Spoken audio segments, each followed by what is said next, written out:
I am Royal Oakes, your host for the podcast Too Many Lawyers. Connor and Grumpy Cat will be back soon. They are on special assignment. So I am wearing an Angels shirt here in honor of, the baseball playoffs. Dodgers doing okay. They're 1-1 now with the Mets. Why would I wear the Angels shirt? Well, I've been a fan for a long time. I've shared season tickets since the 1990s, and for the first 20 years, it was a lot of fun. Last decade or so, not exactly great performance. Haven't quite made the playoffs, but hope springs eternal. Wait till next year. But meantime, go Dodgers. Okay, you don't want to hear about baseball from me. You want to hear about the law. I'm going to tell you three things. Number one, here's why those cake bakers will always lose the lawsuits involving things like gay wedding cakes. Point number two, here's why the Menendez brothers are never getting out of jail. Don't bother listening to Los Angeles District Attorney George Gascon. He's barking up the wrong tree. And third and finally, here's why we should double the number of prisons. Well, let's go to topic number one. Here's why the bakers who fight against the people who want the gay wedding cakes and other kinds of wedding cakes with sort of religious or political overtones, they're always going to win. You probably thought we'd had our fill of wedding cake litigation. No, there was another one. There's a baker in Denver, Colorado, of all places. It's sort of the hotbed of wedding cake litigation controversy. Anyway, guy goes into a bakery in Denver and he says, hey, I've heard you're the best. You make terrific cakes. You're a great artist. So here's what I want. I want a picture of Satan smoking a joint on top of this big, wonderful cake. No huge rush. Anytime next week would be fine. What do you say? So the guy says, oh, I'm sorry, I'm just not comfortable with that. I have religious beliefs that clash with both Satan and smoking marijuana. You might want to go over to Jerry Garcia's grandson's bakery. It's right across town, and I'm sure he'll do a good job for you. Well, instead of going to that other more progressive, open-minded bakery, guess where the guy went? Yeah, you're right. He went to court. The satanic doobie fan filed a lawsuit against the baker. Seriously. Now, you probably thought that perhaps there was no need for another case, but apparently there was. But the good news is that the guy who filed the lawsuit lost. Why did he lose? Because the courts have made it very clear now that if you engage in an activity that involves creativity and artistic talent, then you have a right to say, I'm sorry, I'm just not comfortable with this. So that's the principle, and yet people keep filing these suits. I have a hypothetical question that might help stop these suits. I want you to imagine, just sort of engage in this thought process with me. What if Bernie Sanders, when he gets tired of serving in the United States Senate, goes back to his first love, being a baker? Goes up to Burlington, Vermont, where it all started for Bernie, and he opens up a bakery, and everybody flocks to his bakery because he's so terrific. One day, a guy goes in and says, hey, Bernie, I couldn't believe it when I heard you left the Senate and opened up this bakery. Have I got a request for you? I would like you to make a huge birthday cake for me. It's kind of a big deal, like 2 feet by 3 feet. And here's what I want you to do. I want you to paint a picture in lovely frosting of Donald Trump kicking the ass of 10 convicted murderers who were found guilty of murder in Mexico, but somehow found themselves in the United States illegally. He's kicking all of these murderers back into Mexico. So, Bernie, I know you can do it. And Bernie stops him, pulls out a gun. No, he probably wouldn't pull out a gun, but he would pull out a finger and he would say, get out of my shop, never darken my door again. And the guy says, what are you talking about, Bernie? This is just a simple cake. Bernie would say, no, it isn't just a simple cake. You're not asking for a cup of coffee here. You're asking for something that involves my creative and artistic talents. Now, is there anybody on the progressive side of the political spectrum who really thinks that Bernie Sanders should be forced in his new life as a baker in Burlington, Vermont, to bake a cake depicting Donald Trump kicking the ass of numerous murderers back to Mexico? No. So maybe we can all focus on the Bernie Sanders hypothetical and get past all of this. All right, let's go to topic number two. And that topic is prisons. Here's why we should double the number of prisons we have in America. I want to lay a few interesting stats on you. in the last 20 years, America has doubled the number of people in prisons. You know what I call that? A good start. Probably puts you in the mind of one of those horrible lawyer jokes. By the way, did I mention that currently we only solve 10% of all property crimes, and we only solve 50% of all violent crimes? So, yeah, we have a mass incarceration problem, all right. We don't have enough people behind bars. Maybe if we doubled the police budgets and we doubled the number of prison beds in America, maybe we'd be in a position to actually make strides against these awful crime rate increases. We have 1.2 million violent crimes a year, 1.2 million. And that means 600,000 of them are unsolved crimes. I think we need to hire more cops and build more prisons. So when you hear people complain that we have the carceral state, well, we have a problem because the carceral state isn't muscular enough.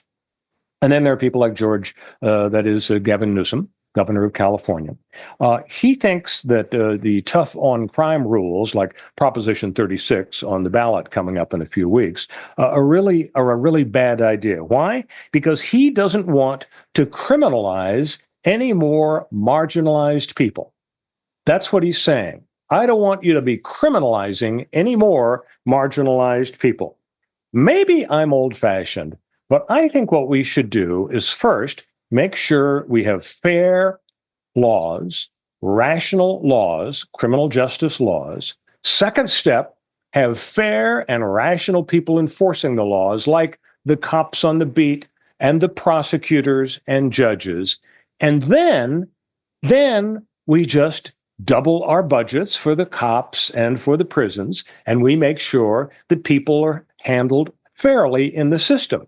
If there's evidence of discrimination, of any kind of attitude toward marginalized people that isn't fair and rational, then we solve the problem. We fire the people who are responsible, or maybe we even put them in prison in our larger capacity prisons. Bottom line is, reducing the number of crime victims is what we want to do. Putting more people behind bars is what we want to do, instead of taking a poll on what percentage of people behind bars are marginalized people. We're going to be right back after a pause. This is Too Many Lawyers.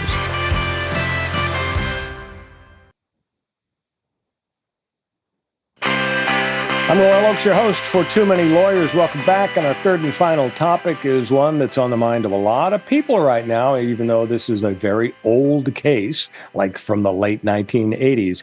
It's the Menendez brothers case. And of course, it's in the news for a few reasons. First of all, there's a big podcast about it. There's a big Netflix show about it. Javier Bardem, I think, is the star of the movie. And so people are thinking about it a lot. And one of the people thinking about the Menendez case is District Attorney George Gascon in Los Angeles County. He held a press conference recently where he announced that he is taking a very hard look at whether or not these people should be released from prison, Lyle and Eric Menendez. His view apparently is that they have been rehabilitated.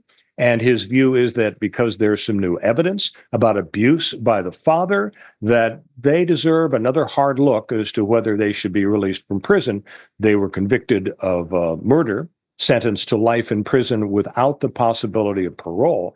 And you'll remember the facts of the case, but if you're a little fuzzy on it, I'll just take a couple of seconds to remind you.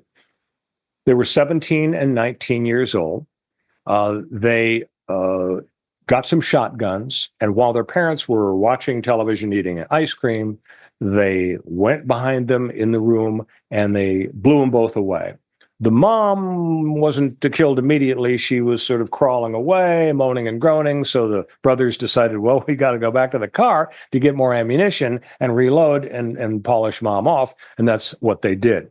Now, it's been reported in the press extensively that they never denied doing this. In fact, they owned up to the fact that they killed their parents because of self-defense. What do you mean self-defense? Well, they felt that they had disclosed to the parents that they were fed up with the abuse. Allegedly, the dad was sexually molesting both of the sons over the years, and they were going to disclose this and blow the whistle on him. And so they figured that the parents would bump them off, and so they killed the parents, kind of as an imperfect self-defense, as the law puts it, sort of a preemptive move. So the press has reported that that's what they did, and they acknowledged it.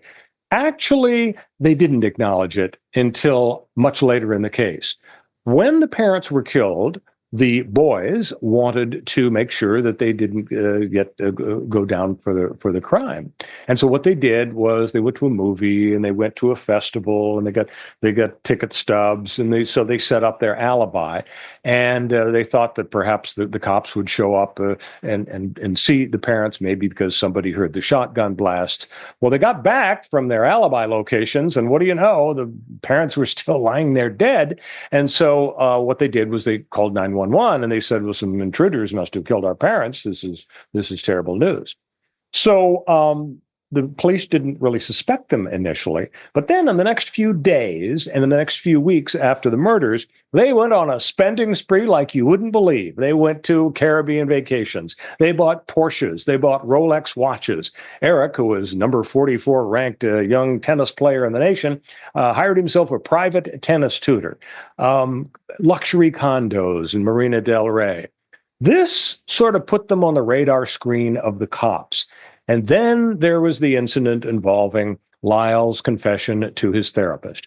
Yes, he had a therapist to whom he confided, yeah, I guess we did bump off our parents. Now, does the therapist get to run to the cops and say, hey, you won't believe the confession I just got? No, the answer is a therapist not only does not have to do that, if the therapist does that, he's in hot water. He'll lose his license as a psychologist.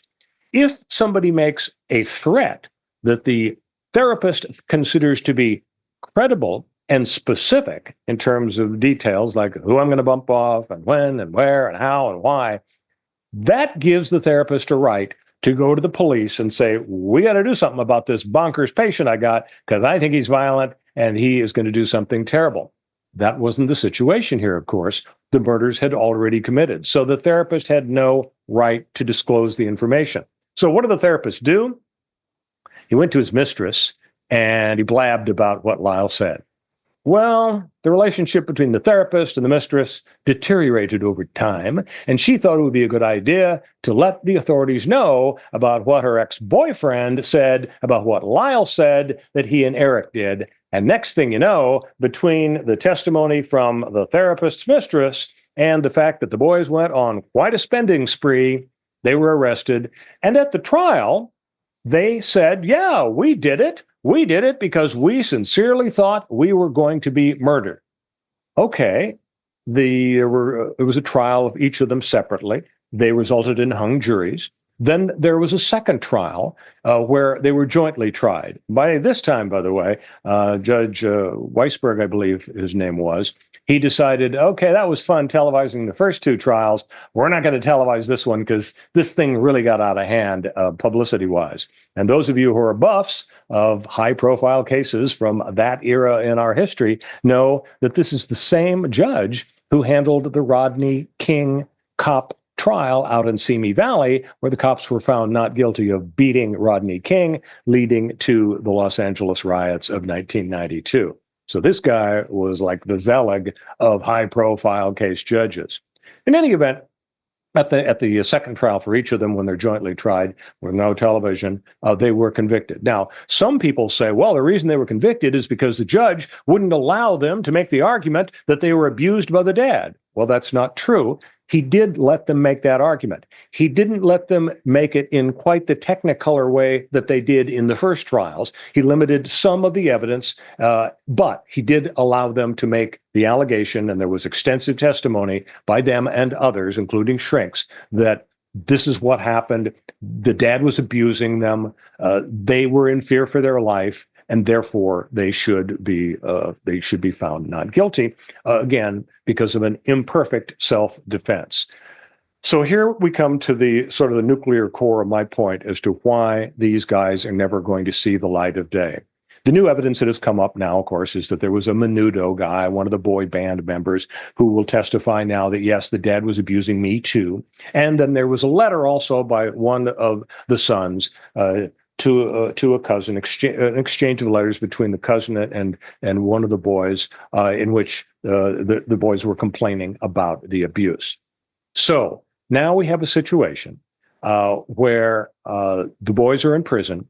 You have a progressive DA, George Gascon, who really thinks that it would be fair for them to be released because they have been rehabilitated fully. Plus, there's all this solid evidence of abuse, and now there's even more evidence of abuse. So several things could happen. They could get a new trial. There could be an evidentiary hearing on the effect of the new information, because the law says if new information crops up, and if it's really important, and if it couldn't have been presented at the time of trial, that could be a basis for giving them some relief, such as a new trial. Under some circumstances, you might even see the dismissal of the case.